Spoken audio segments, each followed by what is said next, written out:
하나님의 사명을 붙들고 살아가는 자는 역사를 이끌어가는 자가 됩니다. 오늘 말씀의 내용입니다. 사실은 이 말씀을 여러분과 함께 나누려고 합니다. 역사를 되돌아보면 역사의 순간마다 투철한 사명감으로 무장된 사람이 그 시대를 이끌어갔던 것들을 보게 되죠. 그들로 인해서 역사의 전환점을 만들어 갔던 경우를 종종 보게 됩니다. 조선시대에 정유재란이 일어났을 때 보통 그 승과 육군을 좀 합쳐서 그렇게 하면 좋겠다라고 하는 조정의 논의가 있었음에도 불구하고 신에게는 아직도 배 12척이 있사옵나이다 이렇게 올렸던 사람이 누구죠? 이순신 장군이죠. 명량해전, 굉장히 유명한 해전입니다. 굉장히 모든 사람들은 상황을 어렵고 해보고 또 이것을 극복하기 어렵다라고 봤을 때 나는 12척만 있어도 이것을 가지고 내가 이 사명을 감당하겠습니다. 수군을 없애면 금방 왜군들이 쳐들어와서 이제 한강까지 쳐들어올 수 있으니까 우리가 이것을 지켜내겠습니다 라고 하는 투철한 사명감이 있었던 사람입니다. 우리나라 사람들 뽑으라는 설문조사를 했더니 그 톱으로 드는 분이 이제 세종대왕하고 이순신 장군이 반드시 들어가거든요. 그 정도로 한 시대를 풍미했던 그런 영웅이었습니다. 우리나라로 따지면 세종대왕이나 또 안중근 의사 같은 그런 분들도 이제 그러한 역사를 이끌었던 그런 사람들입니다. 외국의 인물로 본다면 잔다르크 또는 알베르트 아인슈타인 또 마하트마 간디 마르틴 루터 킹 이런 사람들 지금 몇 사람만 들었지만 그 시대를 풍미하면서 그 시대를 이끌어갔던 그런 사람들이 있습니다. 이것은 기독교인이냐 아니냐를 떠나서 시대를 풍미했던 그런 사람들이 있던 것을 기억하게 되죠. 그런데 역사를 바꾼 위대한 인물을 들 때 그 인물 중에서 성경에 나오는 인물도 빠짐없이 등장할 때가 있거든요. 넌크리스찬까지 포함해서 설문조사를 했는데 전 세계적으로 누가 이 시대의 가장 위대한 역사를 바꿀 만한 위대한 인물이었냐라고 들 때 1위가 누구인 거? 예수 그리스도예요. 그는 교회를 다니고 안 다니고를 떠나서 다 따졌을 때 예수님이 가장 큰 위대한 인물로 뽑히고 있어요. 그러니까 예수님을 그리스도로 믿지 않는 사람들조차도 예수님은 굉장히 위대한 인물로 보는 거죠. 우리가 BC와 AD를 나눈 사람이 바로 예수님이라고 말씀하시지 않습니까? 안노 도미니 그 이전의 시대 그 시대를 말했을 때 이제 그 이후의 시대를 말했을 때 AD라고 표현하잖아요. 주님 이후의 시대입니다. 그래서 우리가 보통 서기라는 말도 쓰지만 주후, 주님 이후라는 말로 쓰기도 하죠. 그런가 하면 BC, Before Christ, 예수 그리스도 이전에 있는 기원 전이라고 하는 말도 쓸 정도로 위대한 인물로 평가받고 있습니다. 그런데 예수님을 빼고서라도 성경의 인물이 모든 사람들에게서 위대한 인물로 거론되고 있는 사람이 그 탑에 드는 분들이 두 분이 등장합니다. 그분이 한 분은 구약에 나오는 모세이고 또 한 분은 신약에 나옵니다. 저희가 사도행전을 통해서 바울의 그 전도 여행을 쭉 살펴보고 있는데 이 바울은 어쩌면 이런 표현을 쓰기도 해요. 어떤 사람들은 예수님이 있으셨지만 바울이 없었다면 예수님의 복음이 또 예수님이 사람들에게 이렇게 알려지기가 어려웠을 거다 이렇게 말할 정도로 바울을 높게 평가합니다. 물론 저는 바울이 없었으면 하나님은 다른 사람을 들어서 사용했겠죠. 근데 그 시대에 예수 그리스도의 복음을 증거하는 선택된 인물 또 자신이 그렇게 헌신했기 때문에 그 사역을 잘 감당했던 인물이 굉장히 중요한 인물로서 바울이라고 생각합니다. 바울은 예수 그리스도의 복음이 전 세계에 확산되는데 아주 막대한 영향을 미친 분이십니다.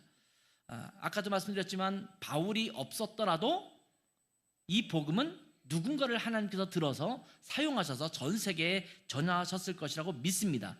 그렇지만 하나님께서는 이 바울을 통해서 그 일을 하기를 원하셨고 바울은 자기 자신을 온전히 헌신하고 드려서 그 일에 자기 자신을 드렸던 것을 보게 됩니다. 우리는 요즘 사도행전을 묵상하고 있잖아요. 오늘로 이제 사도행전 묵상이 다 끝나고 내일부터는 예레미야서 후반부를 이제 함께 묵상하게 되는데 사도행전을 계속 묵상하면서 예수님께서 부활하시면서 또 승천하셨죠. 그리고 그 이후에 어떻게 교회가 세워졌는가? 그리고 복음이 어떻게 예루살렘부터 시작해서 온 유대에 퍼지고 사마리아와 그 다음에는 이방 지역인 헬라, 그리고 소아시아와 헬라, 그 다음에 로마까지 이 복음이 증거되고 있는가를 쭉 기록하고 있는 내용이 우리가 지금 묵상하고 있는 그런 내용입니다. 사도행전 앞부분에서는 12사도들의 이야기도 좀 등장하고 또 집사님 중에서 빌립 집사님이라든지 스데반 집사님이라든지 이런 집사님들의 사역도 등장하고 있지만 이 앞부분을 벗어나면 거의 다 이 바울 사도에게 초점이 맞춰져 있는 것을 보게 되죠. 왜 그랬을까? 뭐 하나님의 섭리가 있겠습니다만 사실은 이 사도행전을 쓴 사람이 누가라는 사람이거든요. 이 누가가 바울과 함께 계속 동행했기 때문에 그것을 기록한 내용이 사도행전이거든요. 그렇기 때문에 다른 베드로라든지 요한이라든지 야고보라든지 이런 분들도 굉장히 귀한 사역을 하고 다녔지만 그 옆에서는 이렇게 글을 기록할 수 있는 사람이 옆에 없다 보니 그분들의 그 기록은 잘 남아있지 않지만 사도 바울의 기록은 누가라는 사람 때문에 굉장히 상세하게 기록되고 있는 것을 보게 됩니다. 바울은 처음에는 누구랑 전도여행을 떠났을까요? 맨 처음에 1차 전도여행, 성경의 이야기를 좀 얘기할게요. 바나바와 또 마가, 바나바의 생지라고 하는 마가를 함께 데리고 여행을 떠났죠. 그리고 2차는 누구랑 함께 다녔을까요?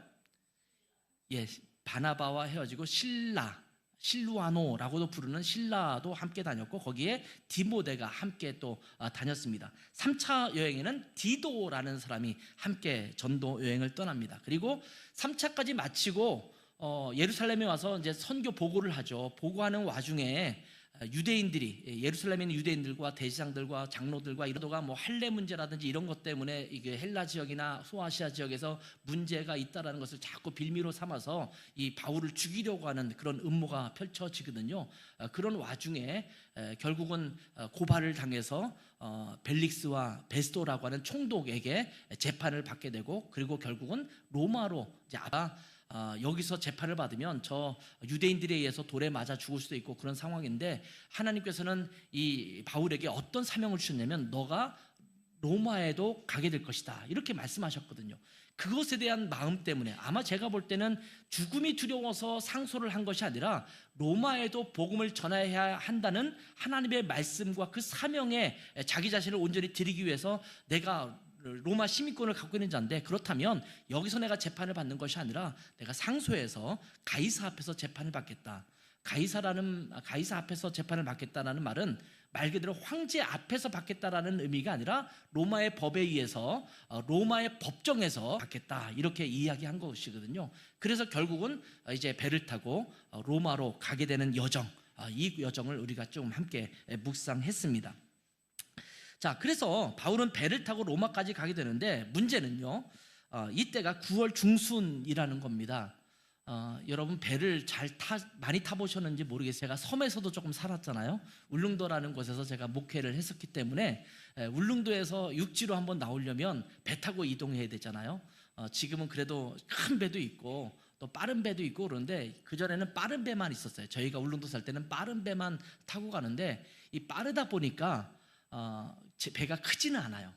그러다 보니 조금만 파도가 심하면 정말 롤러코스터 타는 것처럼 그렇게 엄청난 파도에서 팍 터치거든요. 그런데 9월 중순쯤부터 시작해서 파도가 굉장히 심해집니다. 여름에는 우리가 흔히 장판 같다 이런 표현을 써요. 장판 것처럼 미끄러지듯이 쫙 가는데 9월 중순쯤 되면 파도 너울이 굉장히 심해지게 되고 10월, 11월, 12월쯤 되면은 배 안 뜨는 날이 더 많을 정도로 배가 굉장히 심하게 흔들리는 그런 때가 됩니다. 그런데 아마 비슷한 것 같아요. 이 지역도 지금 지중해 남부 지역이잖아요. 튀르키예의 남부 지역, 그리스의 남부 지역인데 이쪽도 역시 이 9월 중순부터 시작해서 겨울에는 굉장히 파도가 심했던 것 같습니다. 지금의 기술에서도 파도가 심하면 배가 뜨지 못하잖아요. 여객선 같은 경우는 파도가 3m 이상 뜨면 폭풍주의보라고 해서 못 뜨게 하거든요. 그런데 그 당시에 돛을 달고 배가 달렸던 그 시절에는 겨울이 되면 아예 운항을 멈추는 것이 일반적인 관례였습니다. 그래서 3월 정도까지는 거의 배를 멈추고 흔히 과동한다고 그러죠. 겨울을 나고 그다음에 배를 타고 움직이게 됩니다. 이렇게 이제 배를 타고 움직이게 되는데 이제 성령의 감동을 받은 바울이 그레데 섬, 지금은 크레타라고 부르는데 그레데 섬에 도착했을 때 거기 미항, 아름다운 항구라고 해서 미항이라고 부르는 그 항구에 도착했을 때 사실은 배가 떠나지 말고 여기서 겨울을 나고 갔으면 좋겠습니다, 이렇게 이야기를 합니다. 자, 그런데 선주가 말을 듣지 않고 선장도 말을 듣지 않고 백부장도 그들의 말을 믿기 때문에 배를 출항시키게 되죠. 그래서 결국은 이 배가 미항에서 출발해서 얼마 광풍을 맞이합니다. 이 그레데 섬 위에는 굉장히 큰 산 하나가 있는데 이 산 꼭대기에서 바람이 확 몰아치면 이 그레데 섬 남부 쪽으로 바람이 엄청나게 크게 불면서 파랑이 일어나는 그런 일이 벌어지거든요. 그것을 만나서 결국은 파선의 위기에 처해 있는 그런 상황이 됩니다. 여러분이 쭉 그 사도행전을 묵상하다 보면 요 상황이요, 출발한 지 얼마 되지 않아서요, 정말 하루도 되지 못해서 이 으라굴로라는 풍랑을 만나서 헤매고 있는 그런 상황을 보게 되지요. 이런 위기 속에서 바울의 모습을 보면 오늘 본문도 읽었습니다만 굉장히 돋보인, 여러분, 하나님의 사람은 위기 속에서 더욱 빛나게 됩니다. 어떤 사람은 위기가 찾아오면 실망하고 좌절하고 거기에 움츠러들고 그러면서 아무것도 하지 못하는 그런 비참함에 빠져들지만, 하나님께 붙들린 사람들은 위기가 찾아오면 오히려 그곳에서 힘을 내고 거기서 더 반짝반짝 빛나는 사람이 된다는 것을 기억해야 합니다. 내가 위기가 있을 때, 절망에 있을 때 내가 움츠러들고 힘을 빼고 내가 죽을 수밖에 없다라고 그렇게 절망적인 상황에 파묻혀 있다면 내가 정말 하나님을 향한 온전한 신뢰를 갖고 살아가는 믿음의 사람인가를 스스로 의심해 볼 필요가 있습니다. 하나님께 붙들린 사람들은 위기 속에서 더욱 빛나는, 어쩌면 일상 속에서는 잘 드러나지 않을 수 있습니다. 그런데 위기가 찾아오면 그 모습이 더욱더 돋보일 수밖에 없습니다.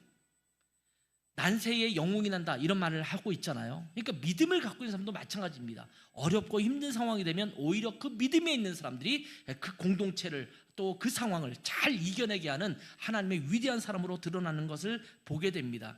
저는 우리 교회 성도들은 다 그런 사람이 됐으면 좋겠어요. 가정의 위기가 찾아오면, 또 교회의 위기가 찾아오면 내가 속한 공동체, 나라와 국가부터 시작해서 내가 속한 모든 공동체의 위기가 찾아올 때, 야, 예수 믿는 저 사람은 정말 의연하게, 정말 지혜로 잘 이겨내가고 있구나 라고 하는 사람으로 인정만 모두가 되시기를 주님의 이름으로 축원합니다. 이것이 믿음을 갖고 있는 사람의 모습입니다. 바울은 이렇게 돋보였단 말이죠. 근데 이렇게 바울이 돋보일 수 있었던 이유가 뭘까요? 그 중에 하나가 사명의 사람이기 때문입니다. 사명에 붙들린 사람. 바울은 하나님께서 주신 사명을 이루기 위해서 그 사명에 따라 살아가는 그런 사람이었습니다. 그래서 바울은 인류 역사상 역사를 바꾼 위대한 인물로 거론되고 있는 것입니다. 그렇다면 이 바울이 사명을 붙들고 그 사명을 이루기 위해서 어떤 모습을 우리에게 보여주고 있는가, 오늘 우리가 함께 살펴보려고 합니다. 그 첫 번째는 하나님의 말씀에 순종하는 삶을 살았다라는 겁니다. 한번 따라해 볼까요? 사명을 따라 살아가는 자는 하나님의 말씀에 순종하는 자입니다. 한 번 사명을 받은 사람이 그 사명만 붙들고 그 이후에 하나님의 말씀을 무시하고 살아간다면 그 사람은 사명을 따라 살아가는 사람이라기보다는 고집불통이 되는 거예요. 요즘 젊은 아이들 말대로 꼰대가 되는 겁니다. 꼰대.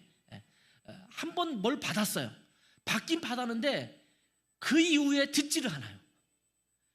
우리가 누구 군대에서도 명령을 누가 내리면 그 명령을 받잖아요. 그럼 명령을 수행하는데 중간중간에 계속 그것과 관련된 또 부수적인 명령들이 떨어지거든요. 근데 그것은 듣지 않고 처음에 말한 것만 듣고 막 일을 하다 보면 사실은 엉뚱한 방향으로 가기가 참 쉽거든요. 그렇기 때문에 사명을 붙든 사람은 하나님이 내게 주신 사명을 붙들 뿐만 아니라 그 이후에 계속적으로 하나님께서 주시는 말씀 귀를 열어놓고 있는 그런 사람입니다. 바울은 늘 기도하면서 하나님의 뜻을 구했습니다. 하나님께서 성령을 통해서 하시는 말씀에 늘 귀를 기울였습니다. 여러분, 바울의 직업이 뭡니까? 천막 짓는 사람입니다. 천막을 만들어서 판매하는 사람입니다. 그래서 텐트 메이커라고 말을 하죠. 요즘도 자비령으로 사역하는 사람들, 또 자비령으로 선교하는 사람을 우리가 텐트 메이커라고 말을 하는데, 이 말은 바울에게서 나온 말입니다. 바울이 텐트를 만들면서, 천막을 만들면서 물론 바울도 다른 교회의 후원도 받고 또한 그 도움을 받고 그래서 그걸 가지고 살았던 것이 이제 기록을 쭉 보면 찾아보면 있지만, 그럼에도 불구하고 천막도 만들고 팔면서 사역을 했던 사람이거든요. 그래서 이 사람을 텐트 메이커라고 말하는데, 그래서 지금도 자기 자비량으로 사역한 사람들 보통 텐트 메이커 이런 표현을 쓰게 되거든요. 그런데 로마를 향해서 가는 배를 타고 감에 있어서 바울이 뭐라고 말하냐면, 그레데 섬에 있는 미입니다. 바다를 보니까, 날씨를 보니까 지금의 상황은 좋지 않다, 이렇게 이야기를 합니다. 그런데 여러분 9절과 10절을 보면 이렇게 표현하고 있죠. 여러 날이 걸려 금식하는 절기가 이미 지났으므로, 이 금식하는 절기는 일반적으로 대속죄일을 말합니다. 대속죄일은 지금 우리의 태양력으로 따지면 9월달입니다. 9월달에 대속죄일이 있어서 속죄제를 드리거든요. 그리고 금식을 하거든요. 금식하는 절기가 지났다는 소리는 9월 중순 정도가 지났다, 이런 의미를 이야기하고 있는 겁니다. 자, 이런 9월 중순 이후가 지났기 때문에 항해하기가 위태한지라 바울이 그들을 권하여 말하되, 여러분이요 내가 보니 배뿐만 아니라 우리 생명에도 타격과 많은 손해를 끼치리라, 이렇게 말합니다. 자, 여기 보면 10절에 내가 보니 끼치리라 이렇게 말하고 있잖아요. 이 말씀이 그냥 자기의 생각과 경험으로 말했다기보다는 이 원어적인 것을 보면 헬라 원어에서 내가 보니라는 말은 페오로라는 단어가 페오로라는 단어와 함께 끼치리라, 무엇 하리라 라는 말을 쓸 때는 멜레인이라는 단어가 같이 쓰여지거든요. 이것을 볼 때는 이런 내용들이 어디에 헬라어적 용법에서 본다면 필연적으로 일어나게 될 하나님의 정하심을 의미하는 뉘앙스로 사용할 때 이렇게 표현하게 될 때가 많습니다. 시인이 시를 쓰고 그런 표현이 굉장히 많이 등장하고 있거든요. 그러니까 내가 보니 이렇게 될 것이다 라고 하는 말은 그냥 단순한 추측이 아니라, 하나님이 주신 영감에 의해서 보면 이런 일이 발생할 것 같다라고 하는 의미의 말이라고 볼 수 있다는 겁니다. 그렇기 때문에 사실은 지금 바울 사도가 뱃사람도 아닌데 뱃사람, 전문가적인 뱃사람 앞에서 이렇게 합시다 저렇게 합시다라고 말하는 게 쉽지가 않잖아요. 그런데 지금 하나님께서 내게 주신 마음을 보면 지금 배를 이동하는 것이 좋지 않습니다. 안 그러면 우리 화물뿐만 아니라 배도 다 손상을 입게 될 것입니다. 이렇게 이야기했다고 볼 수 있는 것입니다. 그러나 11절에 보면 백부장이 선장과 바울의 말보다 더 믿더라, 이렇게 기록하고 있죠. 사실은 이 내용은요 굉장히 당연한 얘기입니다. 천막 짓는 사람의 말을 듣겠습니까? 아니면 바다에서 뼈가 굵은 이 선장과 선주의 말을 듣겠습니까? 늘 바다를 다녔던 전문가가 갈 수 있어, 내가 보니까 괜찮아 라고 말하면 일반적으로 뱃사람이 간다는데, 저 사람은 수십 년 동안 바다에서 살았던 사람인데 저 사람이 간다고 그러면 가는 거지, 뭘 천막 만든 사람이 뭘 한다고 그렇게 따져, 이렇게 말할 수 있지 않겠습니까? 그러니까 군인 백부장은 선장과 선주의 말을 더 들을 수밖에 없죠. 우리도 아마 이런 상황이 되면 선장과 선주의 말을 더 들을 것이라고 생각합니다. 이런 분이 또 한 분 있었죠. 분수를 넘어섰던 분이 있었죠. 예수님이 목수이신데 고기를 잡는 베드로에게 깊은 곳에 가서 그물을 내려라, 이렇게 말씀하신 적도 있잖아요. 그런데 베드로가 어떻게 했습니까? 이 백부장과는 달리 내가 말씀에 의지해서 내가 깊은 곳에 그물을 내리겠습니다, 이렇게 순종해서 굉장히 많은 물고기를 잡았던 결과가 있지 않습니까? 21절을 보면 바울은 로마의 백부장과 선장들에게 그리스도의 섬의 미양에서 바울이 권면한 대로 미양에 더 머물렀더라면 이러한 타격과 손상을 면했을 것이다 라고 다시 한번 상기시키는 말이 나오는 것을 보게 됩니다. 여러분, 바울은요 말씀을 따라 살았던 사람입니다. 사명을 붙들었기 때문에 언제든지 말씀에 귀를 기울였습니다. 다음 도시에 가면 하나님께서 어떻게 하실 것인가, 또 지금 내가 어떻게 움직이면 될 것인가, 내가 이 아시아 쪽에 복음을 전하기를 원하는데 하나님께서 갑자기 나타나셔서 마게도냐를 보여주신다면 곧바로 접고 마게도냐로 향했던 그런 사람입니다. 내게 어려움과 고통과 핍박이 올 것이라고 하는 것을 알려주셨음에도 불구하고 그는 그럼에도 불구하고 사명을 위해서 헌신했던 사람입니다. 앞으로 일어날 일이 고통과 핍박이라는 것을 알았어요. 그럼 다른 사람들 말렸잖아요. 그럼에도 불구하고 바울이 간 이유는 뭘까요? 그것을 보여주셨지만 그러니까 가지 말라라고 안 했거든요. 고통이 있을 것이라고 했지, 그러니까 너는 거기 가면 안 돼 라고 성령님께서 말씀하셨다면 아마 그는 멈췄을 거예요. 그런데 주님께서 뭐라고 말씀하세요? 너가 거기서도 복음을 전할 것이다, 로마에서도 복음을 전할 것이다. 계속 주시는 사명이 있기 때문에 그 말씀을 듣고 내가 고통이 있고 혹시 목숨을 걸어야 되는 그런 상황이 있다 하더라도 사명을 주셨고 말씀하셨기 때문에 나는 가겠다, 이렇게 말씀했던 사람이 바로 바울이었다라는 겁니다. 사명을 붙들고 살아가는 사람이라면 하나님의 말씀에 귀를 기울여야 하고 하나님의 말씀에 순종하는 사람이어야 합니다. 하나님의 말하면서 하나님의 말씀에 귀를 기울이지 않고 자기의 생각대로 고집하고 살아간다면 사명을 이룰 수 없을 것입니다. 많은 사역자들이 처음에는 하나님께서 주신 마음을 가지고 뭔가를 시작해요. 하나님께서 내게 이런 사명을 주셨어요, 이런 비전을 주셨어요. 그것을 붙들고 사역을 시작합니다. 그런데 그 이후에는 하나님의 말씀에 별로 귀를 기울이지 않는 경우가 너무나 많습니다. 여러분, 처음 구원받았을 때는 마치 내 목숨을 주님께 완전히 드릴 것처럼 그렇게 하신 적이 있으셨죠? 눈물 콧물 흘리면서 내 인생 주님의 것입니다, 주님 한 분만으로 만족합니다, 이랬던 적이 언제 있으시죠? 근데 지금은 목숨을 바쳐 주님 앞에 헌신하고 있습니까? 나의 이득과 내 욕심과 내가 누리고 싶은 것들과 내 안락과 이런 것들을 위해서 내 자신을 더 많이 드리고 있는 내 현장의 모습이 있지 않습니까? 예수님 믿을 때는 정말 주님의 말씀이 정말 꿀송이부터 달달하고 말했지만 그 이후부터는 언제부터 주님의 말씀이 좀 지루해지기 시작하고 말씀이 있는 것이 게을러지기 시작하고 말씀을 묵상하는 것이 내게 꿀송이 같은 것이 아니라 마치 숙제같이 느껴지는 그런 때가 되고 있다면 뭔가 문제가 되지 않겠습니까? 매일 아침 우리가 큐티합시다, 말씀을 묵상합시다 이렇게 말하지만 그 말씀 묵상이 마치 무거운 짐처럼 오늘도 큐티를 해야지, 이거 하고 넘어가야지, 그래도 마음이 편하니까, 이런 정도의 때우기식으로 뭔가를 하기 시작한다면 뭔가 심각한 문제가 있다라는 것입니다. 그러니까 점점 굳어지는 거예요. 경직되는 겁니다. 그래서 고집불통의 사람이 되어갑니다. 의외로 내가 목사지만 묵상하지 않을 수 있거든요. 그러면 뭐가 될까요? 결국은 고집불통이 되는 겁니다. 말씀 앞에 민감하게 서서 말씀이 말씀하시면 그것에 순종하며 살아가는 자가 되어야 되는데, 말씀과는 전혀 관계없이 내가 꿈꿨던 것들, 처음에 하나님께서 주셨다라고 믿고 있는 그것들을 향해서 계속 고집하며 살다 보면 하나님과는 단절되게 내 생각대로 살아가고 있는, 또 내 생각대로 사역하고 있는 그런 사람들이 너무나 많은 것이라는 것입니다. 사명을 붙드는 자라면 하나님의 말씀에 따라 언제든지 순종할 수 있어야 하고, 그러기 위해서는 하나님의 말씀에 매일매일 귀를 기울여야 합니다.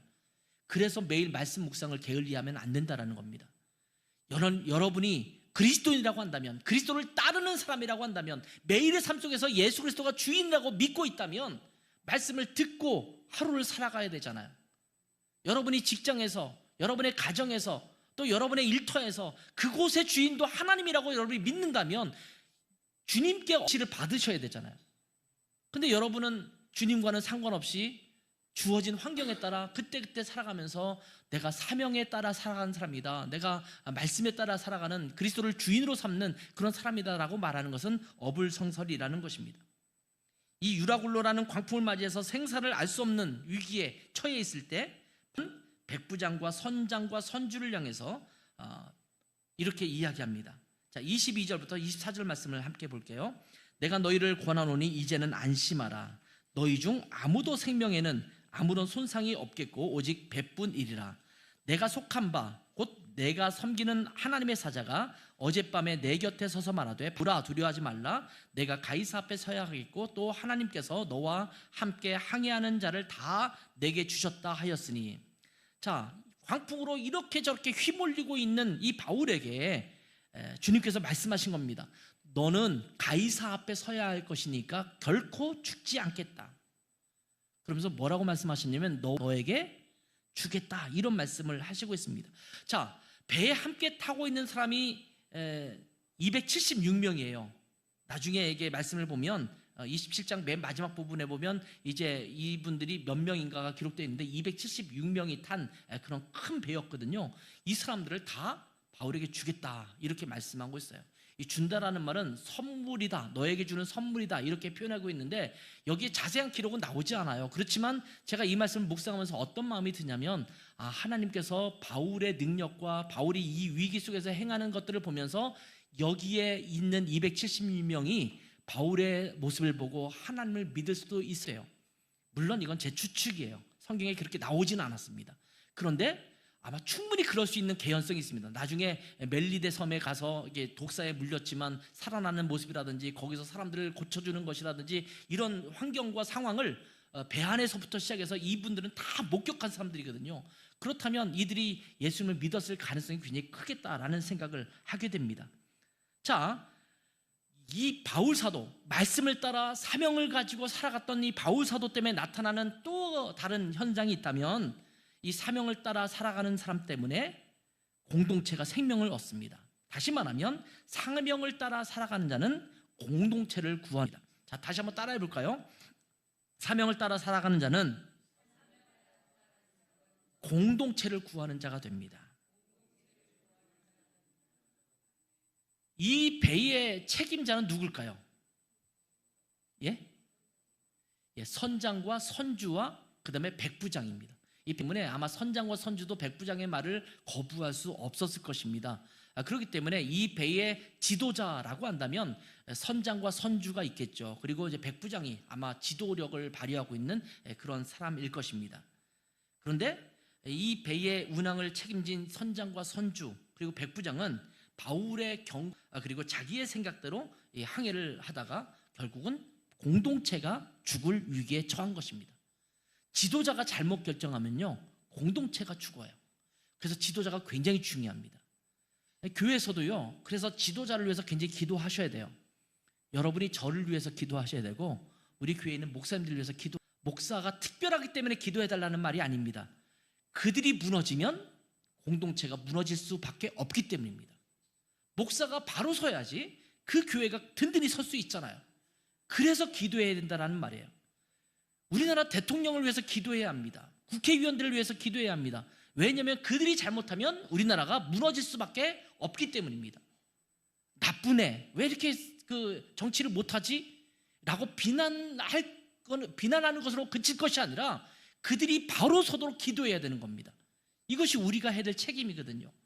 근데 지금 이 배에 타고 있는 선장과 선주 그리고 백부장이 하나님의 말씀을 거역하고 자기의 고집대로 일을 하다 보니까 결국은 이 배에 타고 있는 276명의 생명이 경각에 달리는 그런 위기에 처해 있게 된 것입니다. 그런데 하나님은 하나님의 사명을 붙들고 로마로 가기 위해서 이 배에 타고 있던 바울을 살리시기 위해서 바울과 함께하는 다른 사람들도 구해 주시겠다 이렇게 말씀하십니다. 물론 하나님께서 바울만 싹 건져내시고 바울뿐만 아니라 거기 아리스다고도 있었잖아요. 바울과 아리스다고 루가도 아마 거기에 있었을 것이라고 저는 생각합니다. 이 딱 건져내시고 나머지들은 죽든지 말든지 내버려 두었어도 될 수 있겠지만 하나님은 그렇게 하지 않습니다. 성경의 기록을 쭉 보면 이 사건뿐만 어떤 사람이 하나님 앞에 온전히 헌신하고 드려졌을 때 그 주변에 있는 사람들이 생명을 얻고 또 그 주변에 있는 사람들이 기쁨을 얻는 경우를 숱하게 볼 수가 있습니다. 이게 하나님의 사명을 갖고 있는 사람이 그 공동체에서 끼치는 역할입니다. 우리 교회에 속해 있는 모든 성도들이 하나님의 사명을 붙들고 말씀 따라 간다면 여러분 때문에 우리 라이트하우스 고향이 살아날 줄 믿습니다. 우리가 있기 때문에 이 일산 지역이 살아날 줄로 믿습니다. 이 고향과 경기도와 이 지역에는 수많은 사람들이 주께로 돌아오는 역사가 나타날 줄 믿습니다.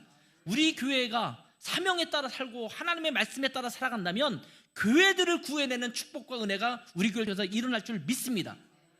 이것이 사명을 따라 살아가는 사람들의 결과입니다.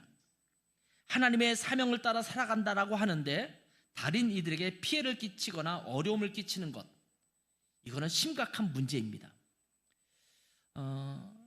예를 들면 어떤 큰 교회가 있다고 합시다. 그 교회에서 예배드리기 위해서 수많은 지역에서 차를 타고 몰려오죠. 그럼 그 동네가 어떻게 되겠어요? 교통 혼잡이 일어나고 예배 끝나고 시작하는 때마다 복잡하게 되고 또 주차문 때문에 서로 주민들과 싸우고 이러면서 그럴 때 우리가 어떻게 하냐면 우리 교회는 하나님 앞에 예배하는 교회입니다. 하나님의 사명을 위해서 이 시대에 존재합니다. 가만히 있으세요.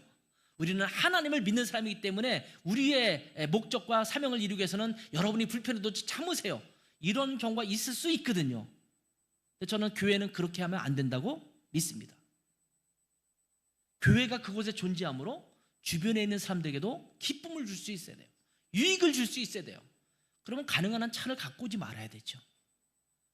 우리 공동체가 불편하더라도 대중교통으로 옵시다. 정말 필요한 분들, 몸이 불편한 분들, 정말 필요한 사람들은 차를 갖고 오시지만 그렇지 않은 분들은 가능한 한 대중교통을 이용해 주세요.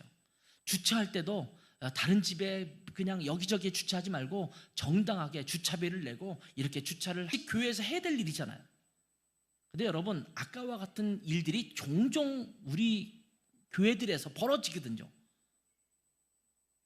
그 지역에 있는 사람들에게 오히려 민폐가 되고 그들에게 어려움을 끼치고 그들을 불편하게 한다면 그런 사명의 사람, 사명을 갖고 있는 교회가 해야 될 일이 아니라는 말씀입니다. 사명을 붙잡고 살아가는 사람들은 내 주변 사람들에게도 생명을 주고 그들에게도 유익을 주는 자가 되어야 합니다. 나는 사명을 따라 살아가고 있기 때문에 내 사명을 이루기 위해서 너가 좀 불편하고 너가 좀 어려움을 당하고 너가 좀 손해를 본다 하더라도 너희가 그냥 감수해. 심각한 문제가 있는 것입니다. 물론 내가 하나님 앞에 순종한다고 했을 때 주변 사람들이 불편해 할 수도 있습니다.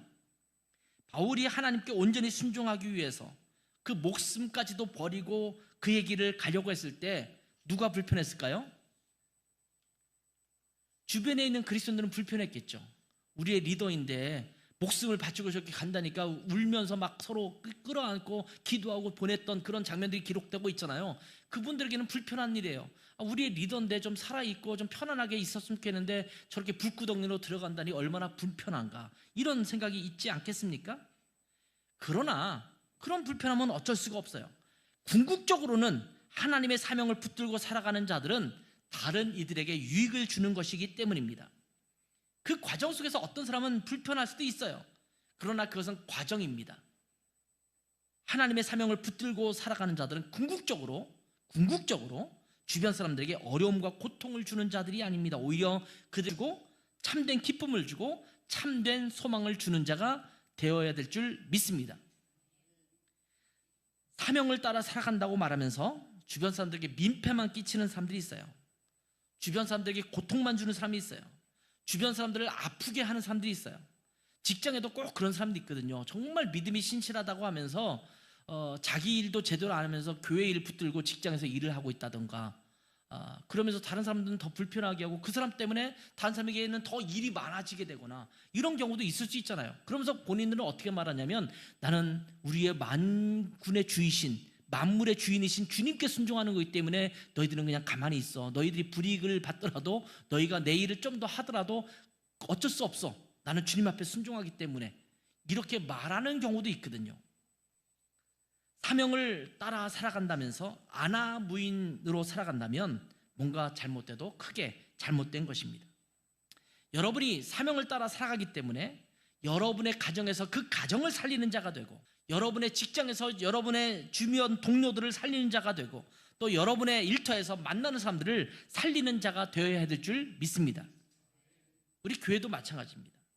이 지역을 살리는 교회, 우리 교회 때문에 다른 교회를 살아나게 하는 교회, 그런 교회가 되어야 될 줄 믿습니다.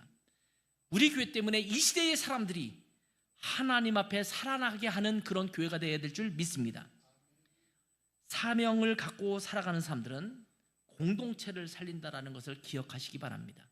교회를 살리고 이제 이 교회를 떠나가서도 이 시대를 살리고 이 지역에 있는 공동체를 살리고 이 나라와 민족을 살리는 그런 사람들이 될 줄 믿습니다. 자, 마지막으로는요, 사명을 따라 살아가는 사람들은 역사를 이끄는 사람이 된다라는 것입니다. 자, 바울은 유라굴로라고 하는 광풍을 맞이해서 배가 큰 위기에 처해 있을 때 그레데 섬의 미항에서 출항하지 말고 좀 여기서 거하자, 이렇게 권면한 적이 있었죠. 그것을 다시 한번 얘기하고 있습니다. 근데 이 얘기를 할 때 20절에 그런 얘기를 하고 있잖아요. 여러 날 동안 해도 별도 보이지 않고 큰 풍랑이 그대로 있으며 있기 때문에 구원의 여망이 사라졌다. 구원의 여망이 사라졌다는 말은 무슨 말입니까? 아, 이제는 죽었구나, 살아날 수가 없겠구나, 이렇게. 자, 여기 보면 대자연이 일으키는 이런 위대한 위력은요, 인간을 더욱 초월할 수밖에 없도록 만듭니다. 굉장히 작아지게 만들죠. 그것 앞에 우리가 맞설 수가 없어요. 아무리 과학이 발달했어도 엄청나게 몰려오는 해일, 파도, 이런 것들을 우리가 맞설 수 없어요. 나는 맞서겠다 이러면은 가는 거예요. 제가 울릉도에서 사역할 때도 어떤 집사님이 그런 말씀하시거든요. 그 파도가 심할 때 겨울이 되면요, 저희 집 바로 앞이 바다거든요. 망망대해가 바로 사택 앞에 이렇게 펼쳐져 있는데, 파도가 심할 때는 정말 장관입니다. 장관이에요. 이만한 큰 각돌이 있잖아요. 이렇게 여러 뾰족뾰족 튀어나온 각돌이 있잖아요. 엄청난 무게거든요. 그게 움직여져 있어요. 파도 하나가 그 돌을 움직여져 있어요. 어떤 집사님은 다녀오시는데 순간적으로 파도가 자기를 휩쓸었는데 눈 뜨고 보니까 바다 가운데 있더래요. 근데 그분 뭐 수영도 하시고 그러니까 이제 거기서 헤엄쳐서 살아나오시긴 했는데, 그 얘기를 하는데 아찔하더라고요. 그런 대자연의 현상을 보면 우리가 할 수 있는 일이 아무것도 없다는 것을 느끼게 되죠. 파도가 엄청나게 심해서 배가 깨어질 정도가 되고 있는데, 이 배 안에 있는 사람들이 할 수 있는 일이 뭘까요? 지금처럼 헬기를 동원해서 구조할 수 있는 상황이 아니지 않습니까? 그 시대에는 그냥 속수무책으로 죽음을 기다릴 상황에 놓여져 있는 것을 보게 됩니다. 어찌할 수 없는 상황에서 그들이 기대할 수 있는 것은 아무것도 없는 그런 상황입니다. 그러나 바울은 하나님께서 하신 말씀을 그들에게 전하는 겁니다. 여러분, 지금 아무리 봐도 우리의 상황은 죽을 수밖에 없는 그런 상황입니다. 그런데 하나님께서 내게 말씀하셨습니다. 이렇게 말하는 거예요. 22절 보세요. 내가 너희를 권하노니 이제는 안심하라. 너희 중 아무도 생명에는 아무런 손상이 없겠고 오직 배뿐이리라. 파도는 몰아치고 지금은 이리 쓸렸다 저리 쓸렸다 온갖 짐들도 휘날리고 있는 그 상황 속에서 보니까 파도가 멈출 기미는 전혀 보이지 않는 상황인 이 말이 여러분 믿겨지시겠습니까? 만약 하나님께서 여러분에게 그렇게 말씀하셨다면 여러분은 어떻게 하나님께 반응했겠습니까? 아니, 그거 말고요, 당장 그냥 파도라도 멈춰주세요. 이게 바람이라도 조금 살살 불게 해주세요. 이렇게 할 수 있지 않겠어요? 근데 여전히 풍랑이 심합니다. 여러분 쭉 이 말씀을 읽어보셨겠지만 이들이 14일 동안 표류하거든요.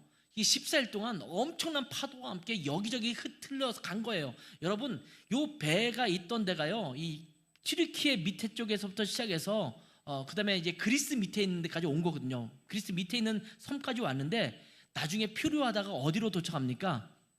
멜리데라는 섬에 도착해요. 요즘에 몰타 공화국이라고 쓰여 있는데요. 이탈리아가 이렇게 장화 모양처럼 써 있잖아요. 장화 모양의 뒷발굽 말고 앞뾰족한 구두의 앞쪽 뾰족한 그 바로 밑에 시칠리아라는 섬이 있어요. 시칠리아 섬 그 밑에 있는 것이 몰타 섬입니다.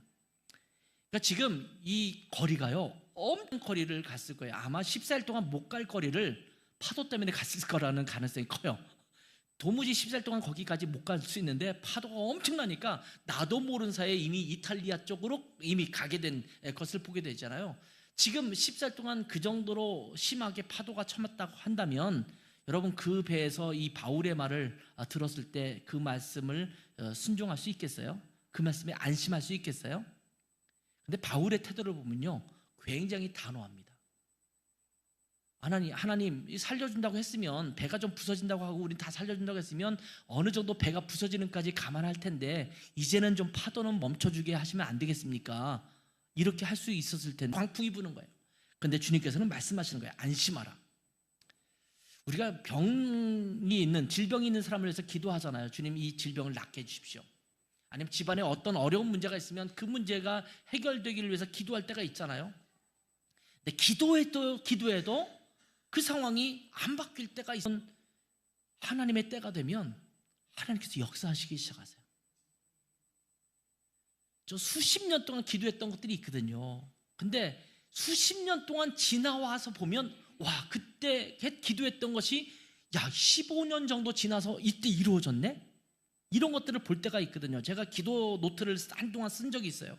기도 노트를 보면 여기에 기도 제목을 쓰고 몇 월 며칠 날 기도하기 시작했는지 쓰고 거기에 따르는 하나님께서 주신 약속의 말씀을 쓰고 그다음 뒤에는 이제 응답한 날짜, 어떻게 응답되는지를 기록하는 노트를 썼던 적이 있어요.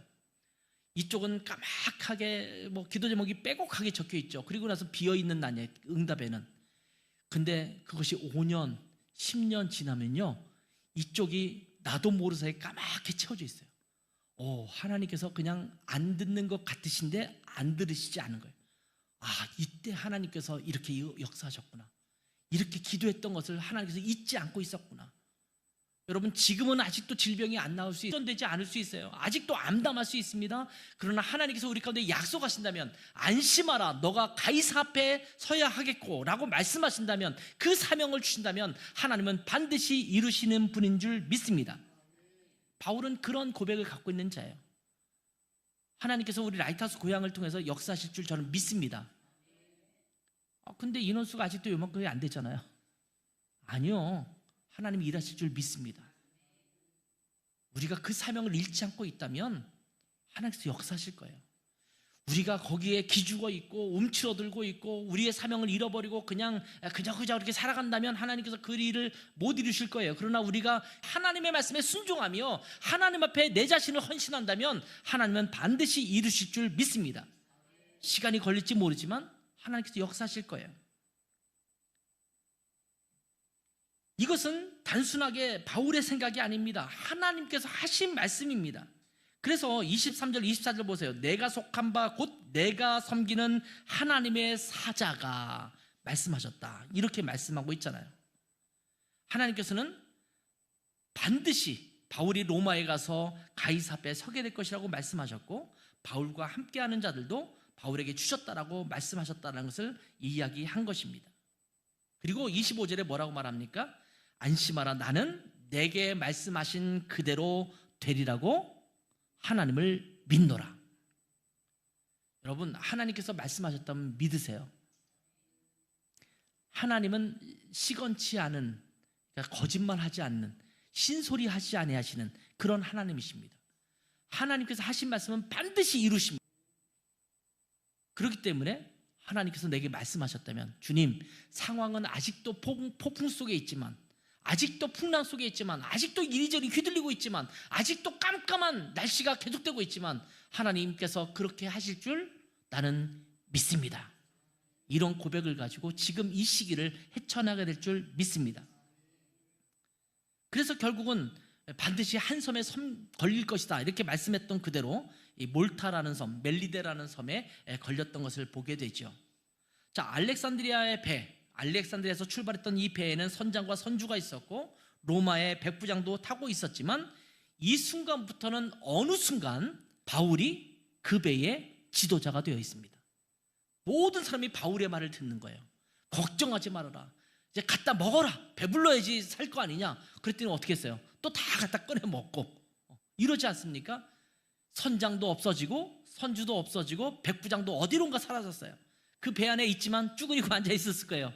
바울 하는 얘기를 들었을 거예요. 이 위기의 순간에 하나님의 사명을 따라 살아가는 사람들은 그 역사를 이끌어가는 지도자가 된다라는 말씀입니다.